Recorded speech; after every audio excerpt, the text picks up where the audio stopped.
त्यावेळेस कोणी खासदार बोलले नाही. आमच्या नवनीत राणानं काय पाठपुरावा केला, पत्र केलं, काय झालं त्याचा काही फायदा झाला नाही. 4 वर्ष हे मिल बंद राहिली. मधातल्या 7 महिन्याच्या काळात पगारही बंद होते, पगार दिले नाही. 14 कामगारांच्या आत्महत्या झाल्या. त्यावेळेस हा पूर्ण प्रकल्प केंद्राचा आहे. आम्ही विधानसभेमध्ये मुख्यमंत्री देवेंद्रजी असताना मीटिंग घेतली तिथल्या कर्मचाऱ्याच्या निवासस्थानाच्या बाबतीत. त्यांनी त्यावर डायरेक्शन दिल्या, पण मुख्यमंत्र्यांचे डायरेक्शनचा काही फार फायदा झालेला दिसला नाही. लक्षवेधी 2023मध्ये मी केली आणि त्यामध्ये सुद्धा विधानसभेत आवाज उठवला का ही केंद्राची जरी मिल असली तरी आपण तगादा लावला पाहिजे. तेव्हा पुन्हा उपप्रश्न आम्ही मुख्यमंत्री देवेंद्रजी असताना विचारला. तेव्हा त्यांना सांगितले की बच्चूभाऊ आपण सुरू करण्यासाठी सगळं तयार आहोत, पण केंद्र मानत नाही. हा केंद्राचा पूर्ण विषय आहे, हा राज्याचा विषय नाही आहे. केंद्रानं ते सुरू केलं पाहिजे. असं असताना हा पूर्णतः विषय खासदाराकडे जातं. खासदाराने काय पाठपुरावा केला असेल नाही केला माहीत नाही, पण ते मिल सुरू करण्यास यशस्वी ठरले नहीं. सूर्यप्रकाश एवढं सत्य है. अचलपुर के विधायक बच्चू कडू के प्रयासों से फिनले मिल कामगारों को आखिर न्याय मिल गया है। नमस्कार दोस्तों, आप देख रहे हैं गाजी न्यूज़ 24। आज हम आपके लिए एक बड़ी खुशखबरी की खबर, कामगारों के लिए एक बड़ी खबर है। आइए देखते हैं। विधायक बच्चू कडू के प्रयासों से फिनले मिल के कामगारों को आखिर न्याय मिला है। करीब 4 साल के इंतजार के बाद आखिरकार फिनले मिल के कामगारों को न्याय मिला है। थकित वेतन के साथ उन्हें बोनस मिलने का रास्ता भी साफ हो गया है। सह्याद्री गेस्ट हाउस पर मुंबई में राज्य सरकार ने उप मुख्यमंत्री देवेंद्र फडणवीस की अध्यक्षता में उद्योग मंत्री उदय सामंत, कामगार मंत्री बावनकुळे की उपस्थिति में यह फैसला लिया है। इस बैठक में विधायक बच्चू कडू भी ऑनलाइन शामिल रहे। बता दें कि विधायक बच्चू कडू कामगारों की मांगों पर कायम है और आज आखिर पूरा वेतन मिलना चाहिए, इसमें सफल रहे हैं और सरकार ने जो निर्णय लिया है उस पर सरकार का आभार भी माना है। बता दें कि कई दिनों से इस पर सियासत चल रही थी, लड़ाई, एक लंबी लड़ाई कामगारों ने लड़ी है, लेकिन विधायक बच्चू कडू ने आज ये साबित कर दिया है कि फिनले मिल के लिए उन्होंने सरकार से अपनी मांगे मनवा ली है। देखते हैं विधायक बच्चू कडू ने गाजी न्यूज़ 24 को क्या प्रतिक्रिया दी है। उन्होंने कहा कि कामगारों की जीत है और इस पर हमें गर्व है। फिनले मिल हा जो विषय आहे हा प्रतिभाताई पाटील राष्ट्रपती व्हायच्यावर आपण पाठपुरावा केला।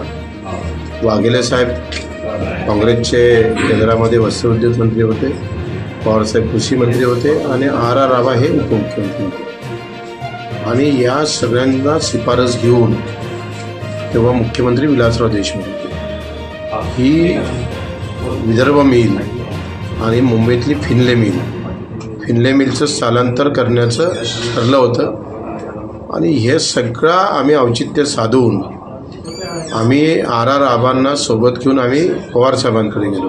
तेव्हा ते उपमुख्यमंत्री होते। पवार साहेबांनी वाघेला साहेबांशी बोलून त्यांची एक मीटिंग झाली आणि तिथे आदेश दिले का फक्त तुमच्या सीएम साहेबांचं शिफारस घ्या। विलासरावांनी सीएम साहेबांचे शिफारस आम्ही मिळवली। राष्ट्रीय मिल मजदूर संघ आणि आम्ही दोघंही मिळून एक प्रचंड काम तिथं केलं, पाठपुरावा केला। राष्ट्रीय मिल मजदूर संघ मिळून आम्ही विलासराव देशमुखांना भेटलो, त्यांनी शिफारसपत्र दिलं। शिफारसपत्र पुन्हा वाघेले साहेबांकडे घेऊन आम्ही पवार साहेबांना भेटलो आणि पवार साहेबांच्या आणि वाघेले साहेबांच्या भेटीनंतर तो एक टेक्निकल सँक्शन, जेव्हा प्रतिभाताई पाटील राष्ट्रपती नव्हत्या त्याच्या टेक्निकल सँक्शन आपण मिळवून घेतली। फिनले अचलपूरला सुरू करण्यात आमचा सिंहाचा वाटा आहे, त्याच्यात दुमत नाही, त्याचे सगळे कागदपत्र आमचे आहे। त्यानंतर त्याला अधिक मजबूत करण्याचं काम प्रतिभाताई पाटीलनं केलं आणि मग ही मिल सुरू राहिली। काँग्रेसच्या काळात ही मिल सुरू झाली। दुर्दैव आहे भाजपच्या काळात म्हणजे 2020मध्ये ही मिल बंद राहिली। इथं भाजपच्या नवनीत राणा खासदार होत्या, त्यांनी लोकसभेमध्ये जर हा आवाज उठवला असता तर हे केंद्राच्या भाजपच्या सरकारनं घेतलेली पॉलिसी या देशातल्या 26 मिल बंद पडल्या, अचलपूरचीच बंद नाही पडली।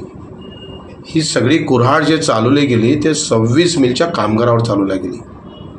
हा मोठा आघात देशातल्या कामगारांचा झाला आणि अशा वेळेस कोणी खासदार बोलले नाही। आमच्या नवनीत राणानं काय पाठपुरावा केला, पत्र केलं, काय झालं त्याचा काही फायदा झाला नाही। 4 वर्ष हे मिल बंद राहिली आणि 4 वर्षामध्ये मधातल्या 7 महिन्याच्या काळात पगारही बंद होते, पगार दिले नाही, 14 कामगारांच्या आत्महत्या झाल्या, त्यावेळेस हा पूर्ण प्रकल्प केंद्राचा आहे. आम्ही विधानसभेमध्ये मुख्यमंत्री देवेंद्रजी असताना मीटिंग घेतली, तिथल्या कर्मचाऱ्याच्या निवासस्थानाच्या बाबतीत त्यांनी त्यावर डायरेक्शन दिल्या, पण मुख्यमंत्र्यांची डायरेक्शनचा काही फार फायदा झालेला दिसला नाही. लक्षवेधी 2023मध्ये मी केली आणि त्यामध्ये सुद्धा विधानसभेत आवाज उठवला का ही केंद्राची जरी मिल असली तरी आपण तगादा लावला पाहिजे. तेव्हा पुन्हा उपप्रश्न आम्ही मुख्यमंत्री देवेंद्रजी असताना विचारला, तेव्हा त्यांना सांगितले की बच्चूभाऊ आपण सुरू करण्यासाठी सगळं तयार आहोत, पण केंद्र मानत नाही. हा केंद्राचा पूर्ण विषय आहे, हा राज्याचा विषय नाही आहे, केंद्रानं ते सुरू केलं पाहिजे. असं असताना हा पूर्णतः विषय खासदाराकडे जातं. खासदाराने काय पाठपुरावा केला असेल नाही केला माहीत नाही, पण ते मिल सुरू करण्यास यशस्वी ठरले नाही हे सूर्यप्रकाश एवढं सत्य आहे. 14 कामगारांच्या आत्महत्यानंतर सुद्धा जाग आला नाही. पुन्हा लक्षवेधी आपण केला आणि तेव्हा 56 महिन्या थांबलेला पगार सुरू झाला. आणि पहिले ते मी राज्यमंत्री होतो, कामगार राज्यमंत्री, तेव्हा आपण पहिल्यांदा प्रस्ताव, मला वाटतं ते कागद कुठे गेले तो प्रस्ताव जो आहे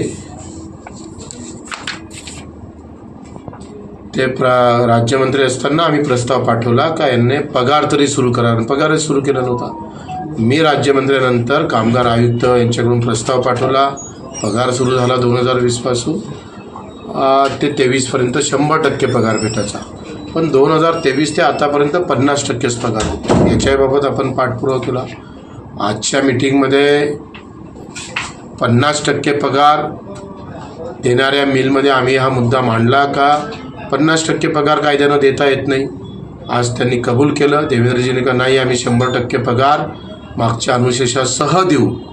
हे आपण मुद्दा मांडला, तिथं उपस्थित असणाऱ्यांनी हा मुद्दा मांडला नाही आणि त्याच्यामुळं आता 100% पगार त्यांना सगळ्यांना भेटणार आहे.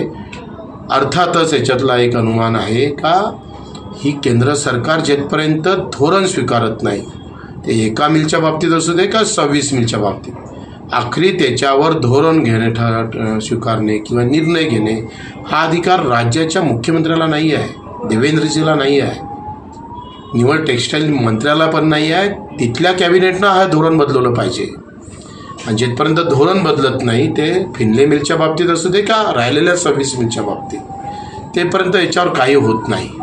आता पगार 100% भेटला पाहिजे, तो भेटणार आहे. त्या मागणी आपली पूर्ण झाली आणि निवासाच्या बाबतीत सुद्धा देवेंद्रजीनं त्याच्यात सकारात्मकता घेतलेली आहे. विषय असा आहे का या अमरावती जिल्ह्यामधली दर्यापूरची सूतगिरणी बंद आहे. टेक्स्टाईल झोन पार्क आपण डिक्लेअर केलं. बडनेरामध्ये रवी राणा खासदार आणि त्यांच्या पत्नी खासदार होत्या, रवी राणा आमदार आणि त्यांच्या पत्नी खासदार. विजय मिल बंद आहे, तिथली सूतगिरणी बंद आहे. तिथल्या तर कामगारांना कवडीचे पैसे भेटले नाही, तिथल्या कामगाराला न्याय देता आला नाही. रवी राणा असे म्हणत होते का जेथपर्यंत मिल सुरू होणार नाही तेपर्यंत मी लग्नच करणार नाही. म्हणजे बडनेऱ्यातल्या मिल बंद आहे आणि फिनले मिलसाठी ते प्रयत्न करताय, आम्हाला स्वागतच आहे, चांगलंच होईल. पण आता त्या बडनेऱ्यातल्या मिलसाठी सुद्धा आपण प्रयत्न सगळे मिळून केले पाहिजे. बडनेऱ्यातल्या 2 मिल बंद आहे आणि त्याच्यामुळं 1600 रोजगार बिचारे कामगार आज मरण यातना घेत आहेत. यातले 25% कामगार मरण पावलेले आहे. त्याच्यासाठी आता आपण सगळे लढणार आहोत. ये थी आज की ताज़ा खबर। गाजी न्यूज़ 24 को देखने के लिए धन्यवाद। ताज़ा खबरों के लिए लाइक, शेयर और सब्सक्राइब करना ना भूलें। जैसा बिलाल भाव ने बताया है।